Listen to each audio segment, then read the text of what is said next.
Continues next on AM 560, The Answer. This is Chicago's Morning Answer. PTSD! On AM 560. I'll have what she's having. The Answer. We're getting down to the wire here on our mayoral and aldermanic elections. 1 week from tomorrow is Election Day. You know, It is gone by so fast. Hi, I'm Bruce Wolf. Hi, in Bruce. For Amy, who's in for Dan Proft. Today's President's Day. I think it's easier for me to name all the presidents in order than name all the mayoral candidates. There's 14. Can you Is name? Laura America First Daily running again? Is No. Richard Friedman running? No, he's not. Okay. Is Benjamin No, Adamowski running? he's. Okay. Can He's you the one who came wait, closest to beating Daley. Can you name? That's good. Good. Oh, Great thanks. history. Anton Cermak is not running. No. No, Jane Byrne is not running. Yeah. Can Well- you name 5 candidates that are running? Oh, yeah. All right, easy. go. Oh, okay. Dopey, Sneezy, Sleazy, Vallas. Okay. Hey, I heard Fioretti's commercial. Get Yes. ready for Fioretti. I just want to suggest this. You know, let's spitballing right here. End the palace.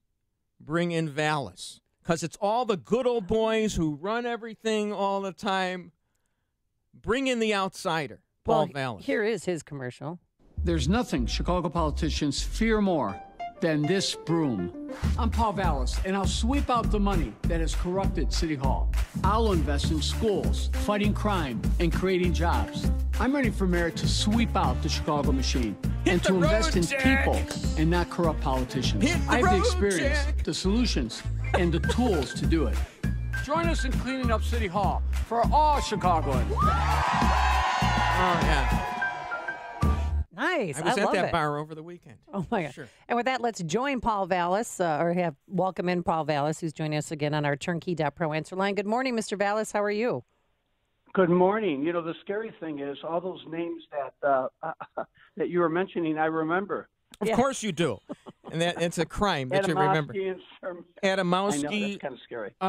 You know, I'm trying to remember Chuy Garcia. I recall him having a shot at it. He had, a the couple of times runoff ago. election. Oh, that's an easy. That was an memory. easy one. Yeah. So recently you took Bill Daley to task about, because he's asserting that he had nothing to do with that parking meter deal. Can you tell us how he was involved in that, Mr. Vallas?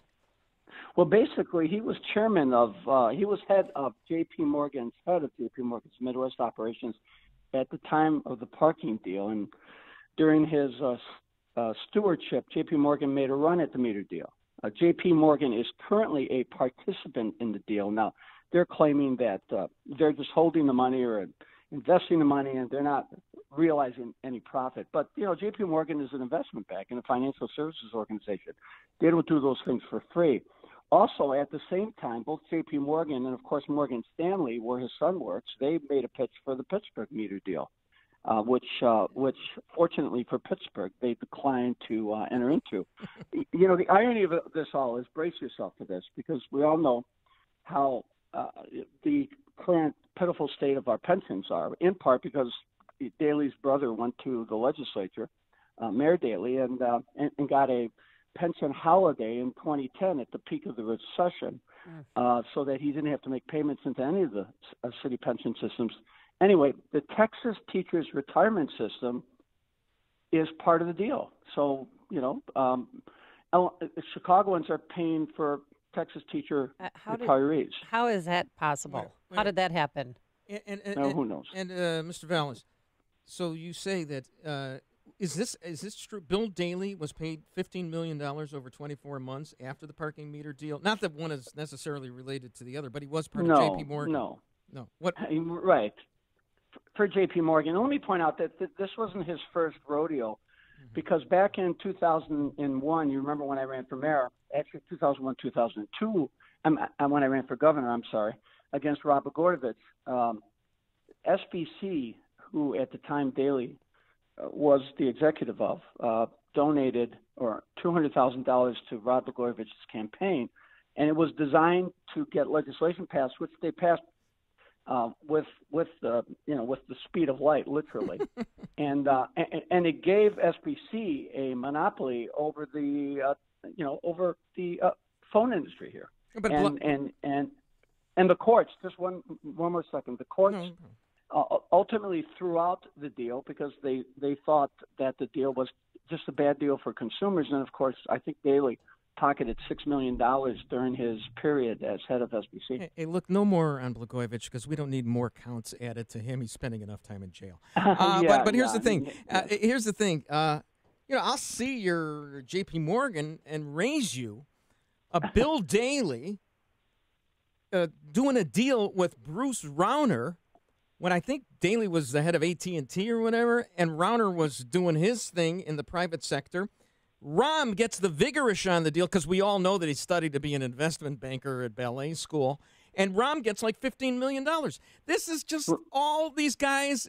It's that's why I say, and the palace elect Vallas, because they're just all taking their turns, sashaying in and out of government and business, and they may all make a lot of money, and it's time for the outsider, right? Well, look at another example was Chico, for example. Chico abstained from voting. What happens is these guys, there's one way of doing it is they leave government and then they use their connections. In the case of Daley, it's his name. It's certainly not their expertise because what did they invent? Look, Daley will still not release his tax returns. Nope. If you're running for mayor and you don't release your tax returns, that should immediately disqualify you. And Chico hasn't provided any details on his tax returns, but he abstained from voting 500 times when he was board president, and that's what they do. They get on these boards to kind of be like, let's call them made guys, since they always use this terminology. Remember when Solis or the wire, they said he betrayed the family or whatever. They use all those more refusal terms. Can we play Layla in the background? Because I think we're going into a Goodfellas moment One thing now. that Gary Chico keeps saying is that he's the one who is responsible for the $1 billion surplus in CPS, and that's all you, correct? Well, he was on the board. He was president. One of 5 board members, and they met once a month. Incidentally, that didn't keep him from having a driver and his and being driven back and forth or having a floor with an office and a shower. But that's what they do. And it's interesting on the Fox debate because while they were beating up on Tony Preckwinkle and attacking her on ethics, I just had to stop. I just had to step up and I had to say, Gary, you abstained 500 times. And of course, he corrected me and told me that he only abstained 400 times. There you go. Oh. There you go. Yeah, so I stand corrected. I'll admit that I made a mistake. Hey, congratulations on getting to be part of the Fox debate. I think we have John Cass to thank for that, don't we? Because they weren't even gonna let you be on there because you didn't have enough commercials, I guess. So this is a crowded well, field. And then Bill isn't it? Daley He didn't even show up. Well, the plumbers union he supported him, and he didn't want to face the heat. He's a smart guy. He didn't want to face the heat. Why should he? Yeah, I don't think he wanted to be on prime time, and so he got to sit at Lori Lightfoot and I referred to it as the kiddie table. So he got to do the mini debate, and that's not to disparage the people who participated because I was going to be at the kiddie table. Right, you got to the adult table. Yeah, right. I got the adult table. Yeah. All right. So what's the push for this next week and one day? Well, really, the push is to continue to go to every forum, and of course, I'm trying to reach people digitally through my platform, and I've done it very aggressively. And I've done what I did, 34 forums. In fact, I did 6 more forums or community meetings just this weekend alone. Daley showed up at none of them. Chico showed up at none of them, and so I think their approach is still to run Rose Garden campaigns and hope that their commercials will get them over the top. But Daley has spent like $2 million on commercials. Now, of course, Ken Griffin has given him another $2 million. It could have been $200 million. $2 million. Not that that's going to help him. And I think he's moved 1 or 2 percentage points in the poll. So I think the public's going to, as it gets closer to the election, and as my point of evidence, only 28,000 people have voted early.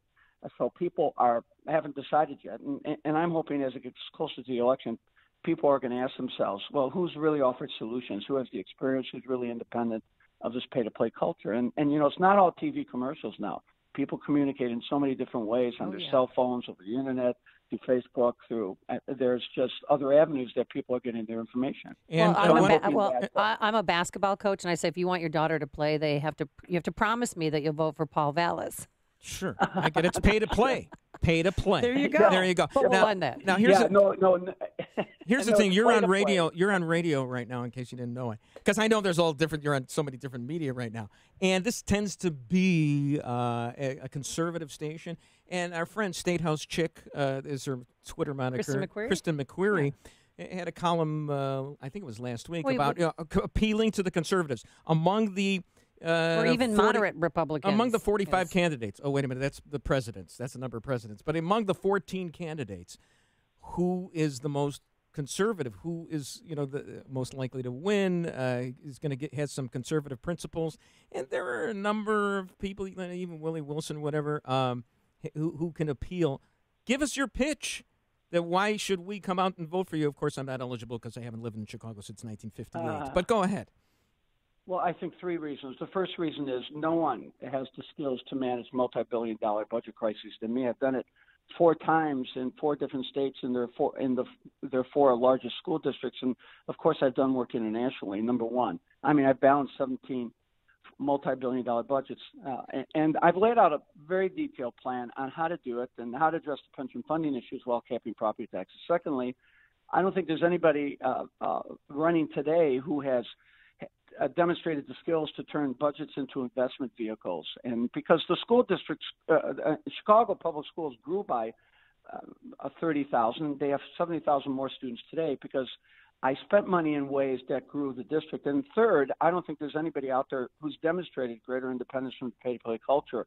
I not only ran against Rob Blagojevich, but when I was at the Chicago Public Schools, I pulled all the contracts out of the Public Building Commission so I could bid them free of political influence. And then, pay-to-play candidates don't go to New Orleans to rebuild an entire city school system after Hurricane Katrina. And, of course, they don't go to places like Haiti and Chile after devastating earthquakes. So I think those skills, the skills to manage us out of this financial crisis while capping taxes, the ability to really invest in the city as a whole, because if the city doesn't grow, we're going to continue to struggle. Our problem is the city's not growing, it's contracting.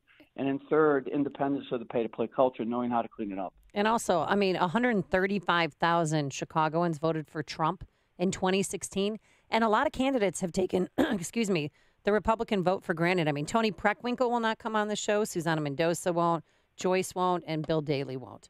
And it says a lot that you've been on here repeatedly, and you're always open to talk, even if we talk about Haiti or whatever the topic is. You're not fearful of Republicans, and you don't alienate us. So we appreciate it. Except Bruce. Right. Right. You should be nervous about me, and I'll tell you why. Because he doesn't live in the city. I got the gotcha question right now. Because you know all the former candidates against the Daleys. Yeah, you know that. But today's President's Day. So who was the 18th president of the United States, Paul Vallas? God, I don't know. God, who was the 18th president of the United States? I don't remember. Sorry. Oh, come on, you know your U.S. history? Bruce. You consider yourself a statesman? Google it right now, man, if you know how to Google even. Why don't you just tell us? Just tell us. Ulysses S. Grant. Thank you. There we go. No, everything's now fine you know. in the world. The more you know, candidate Vallas. Paul Vallas, where can we go to get more information about your campaign and donate? Please check. Go to vallasforallchicago.com. Vallasforallchicago.com. It lays out my position on all the issues in great detail. Good. And it also shows you. It also can navigate you to my insofar as how to contribute. Okay, vallasforallchicago.com. Paul Vallas, thank you so much for joining us. Thank you, and good luck a week from Tuesday.